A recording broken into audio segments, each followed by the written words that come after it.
Welcome to the Sad Crime Channel. Sarasota, Florida, a quiet neighborhood, a peaceful home. But on November 7th, 1997, this house became the scene of a brutal and heartbreaking crime. Inside, 35-year-old Sheila Bellush was found murdered, her young children nearby, left in a horrifying situation that would shock the nation. But who would want Sheila dead? And why? This is the tragic case of Sheila Bellush. At around 4:15 p.m., 13-year-old Stevie returned home overjoyed. She couldn't wait to share her good news with her mum. A boy from school, whom she had liked for a long time, had agreed to accompany her to an upcoming dance. Stevie was ecstatic. She was already planning what to wear, which shoes to put on, and what accessories to choose. However, her excitement quickly turned to unease when she arrived. The front door was wide open, something that had never happened before. "Mum," she called out, hesitantly. "Are you there?" Stepping inside, she walked into the kitchen and was met with a sight she was not prepared for. Her mother, 35-year-old Sheila Bellush, lay motionless on the floor in a pool of blood. Blood spatter covered the walls and even the kitchen counter. Panicked, the young girl instinctively reached for the kitchen phone, only to recoil in horror. It was smeared with blood. Her heart pounding, she stumbled toward the bedroom, where another phone was kept. With shaking hands, she dialed the emergency number, but after just one ring, she hesitated and hung up. Desperate to believe it wasn't real, she retraced her steps to the kitchen. But nothing had changed. The blood, the body, the undeniable presence of death. Hello? Hello? Hi, this is the 911 center. What's the matter? Oh my God. Okay, and what's going on? My mom. Your mom what? My mom is dead. Okay, what makes you think that? There's blood all over the place and she has a cut on her neck. Then Oh my God. then you can make Oh, it's like a cut. Okay, who else is in the house there? I have my brothers and sisters. How old are you? I'm 13. Okay, stay on the line. Are your brothers and sisters younger than you? 43 months. Okay, Stevie, we have help on the way, okay? The teenager was choking on her tears. Finally, she stammered that she lived with her family in the suburbs of Sarasota, Florida. She explained that when she returned home, she noticed 4 of her half-siblings wandering around the hallway, unsupervised. "My mum is dead," she sobbed at the end. Upon arrival, officers were confronted with a scene that gripped their hearts. In the kitchen, a beautiful blonde woman lay face down on the floor. Her right leg was extended, while her left was tucked beneath her body. The lower half of her face and décolletage were stained red. It appeared that the victim had been shot in the head. The only witnesses to the horrific murder were Sheila Bellush's young quadruplets, with only one, nearly 2-year-old Timmy, able to speak coherently. Conventional questioning was not feasible. Therefore, the children's father, Jamie Bellush, was approached for assistance. He took Timmy aside, and the child said, "There was a man here, and he hurt Mummy." But who was this man, and why did he choose to treat the innocent mother of 6 children so cruelly?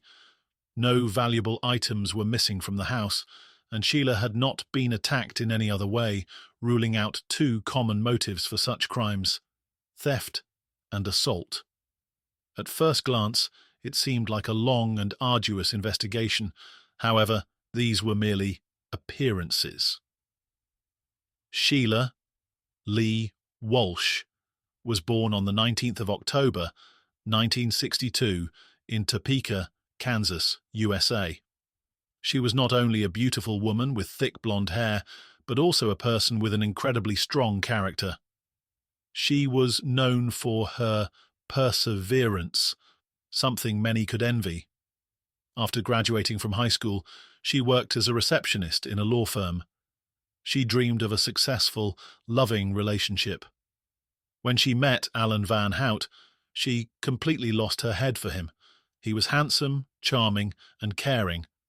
He was intelligent and had excellent manners. Sheila felt as though she had met the partner of her dreams. After just 3 dates, she accepted his proposal. In 1982, the couple tied the knot and moved to Salem, Oregon. Shortly after, they welcomed their daughters, Stevie and Daryl. Enchanted by her chosen one, the woman didn't realize whom she had truly sworn her love and loyalty to. Till death do us part.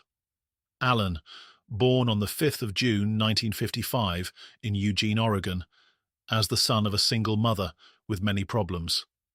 The woman treated her firstborn very poorly.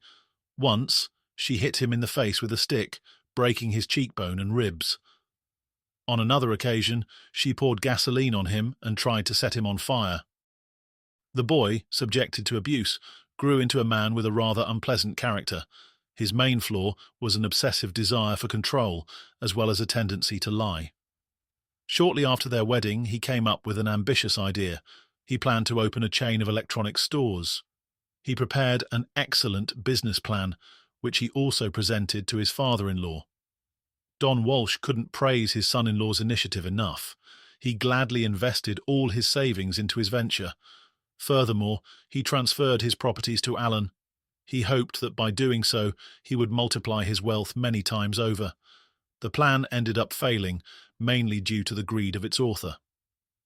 Alan was not cut out for honest business. Instead of investing the entrusted funds into the development of the store chain, he spent them mainly on his own comfortable life. He bought expensive clothes and dined in first-class restaurants. There was nothing left to pay off his current debts. Eventually, he had to announce to everyone that he was bankrupt. In just 1 year, the Walsh family lost their life's fortune and all their savings. Sheila was devastated and disappointed. Nonetheless, she decided to stand by her husband. Thanks to this, Alan was able to get back on his feet. In order to start another business, he moved with his family to San Antonio, Texas.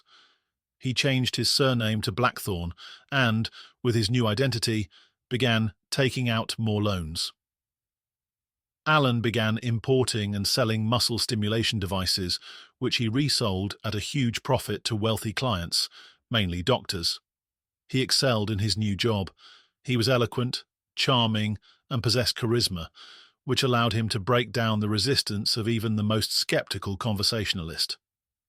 In a short period of time, Alan made a small fortune. He could afford an expensive car and shopping at luxury stores. Although his professional life was flourishing, his personal life was quite the opposite. Sheila increasingly thought about divorce, mainly due to her husband's unusual sexual preferences.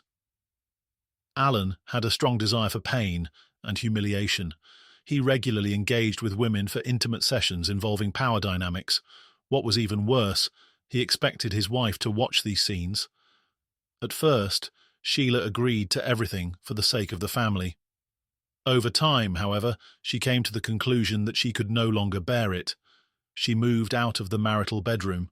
She suffered from a dramatic drop in mood. The joyful, confident woman she once was had turned into a bundle of nerves. To make matters worse, Alan became aggressive towards her. At first it was only verbal, but soon it turned physical as well. One day Alan tried to drown his wife in the toilet, and another time he brutally beat her.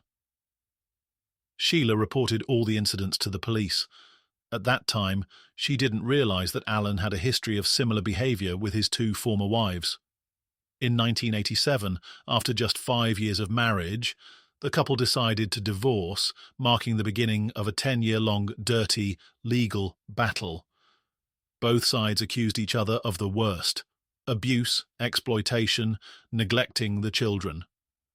The bickering continued, despite the fact that both had entered into new relationships. In 1993, Sheila married salesman Jamie Bellush. To escape Alan, the couple moved to Sarasota, Florida. 2 years later, the happy couple welcomed quadruplets into the world, quickly becoming the darlings of the local newspapers. It seemed that from then on, their life would finally settle down. However, these hopes proved to be in vain. Alan was beside himself with rage. He couldn't bear that his ex-wife not only gained full custody of Daryl and Stevie, but also managed to disappear from his radar. When the Bellush family moved to Florida, Alan sent a private detective after them. He then began planning a terrible revenge. He wanted Sheila to pay for the insults she had inflicted upon him. To achieve his goal, Alan turned to a friend he regularly played golf with for help. Daniel Rocha was a small-time crook who admired his wealthy friend like a role model. He was constantly short of money to support his own family. Alan was an unattainable figure for him to emulate. When he learned he could do a favor for him, he agreed without hesitation. Alan bluntly confessed to his friend that Sheila was abusing their daughters and should be punished for it. Initially, he insisted on a beating, but then changed his plan to murder. Through his connections, Rocha found a man willing to carry out the attack on the innocent mother of 6 children in exchange for $14,000. The man who agreed to do the job was José Luis del Toro. On November 7th, 1997, Del Toro drove to Sarasota in a car registered to his grandmother. Along the way, he stopped twice. The first stop was at a sports shop, where he bought a set of camouflage clothing to blend in better. The second stop was at a petrol station. Jose had gotten lost in the area and had to ask for directions. When he finally arrived at the address, he broke into the house and waited for the right moment. Holding a pistol, he watched Sheila, who was tending to her 4 children, and began to have doubts. Could this warm, caring mother really be the monster Alan had claimed her to be? After a moment of thought, he decided she wasn't, and he headed for the exit. But as luck would have it, that was when Sheila noticed him. Then, everything happened in an instant. Del Toro heard a scream and pulled the trigger. Sheila was shot in the face with a .45 caliber pistol.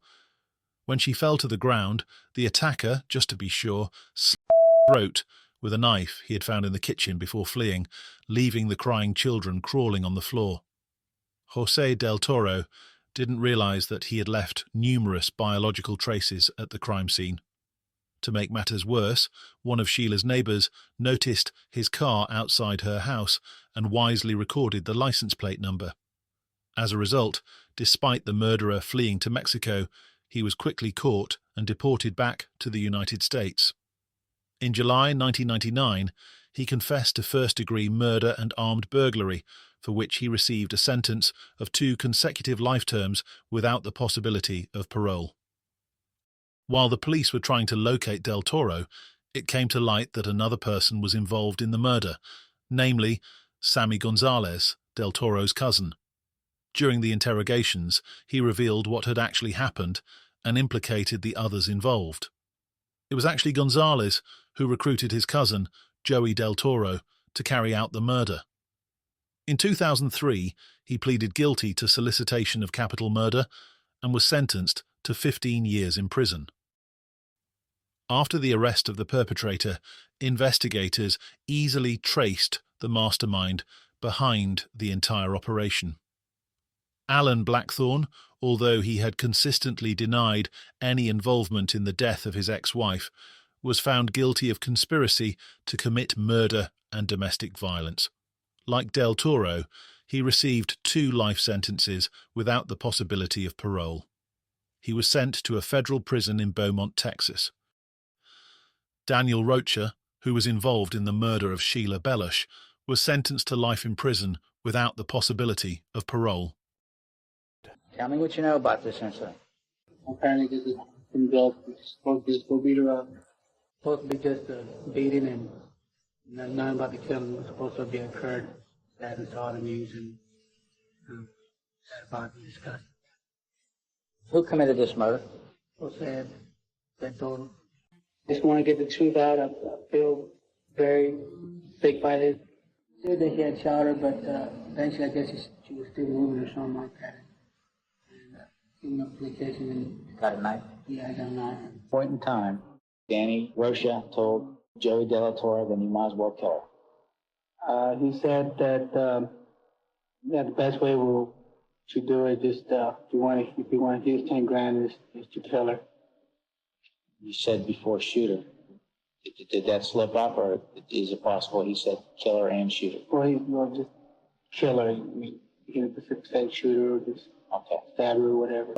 Danny told you, in reference to what Alan Blackthorne told him, it is your opinion that when he said beat her up real bad, where she wouldn't be able to keep the child, what did that mean to you? To me, it meant like provide or to basis to the child. And unlikely the child will go back to Alan. Okay, so beat her up bad enough that she wouldn't be able to care for her child. Is that what it meant to you? Correct. I saw Sammy, and we got into a golf cart, and we went around the little ride, and he told me that he had a job for me to do, was concerned beating up a person. I asked him, well, what did it pertain to, and she says, well, it pertains to somebody that beats up his or her children. He didn't specifically say her, but his or her children. And I go, oh, okay. I thought it was pertaining to something that was owed, something that was owed to Danny, because I thought the job was for Danny, but he said it was for somebody else. And I go, okay, so well, for who, and he says, well, I'm not supposed to tell you, but it's for a guy named Alan Blackthorne. I brought the money, $3,500. The words that I received were that it would be better if she was dead. Better for Blackthorne, and it would be better for you. They said you would get more money. Plus, he'll give you $10,000 when he receives his children. Was there any mention of a firearm at that time? I had mentioned the firearm. I said, because this is you and me and Danny, because since they said that it would be better off for her to die, I asked him, well, how?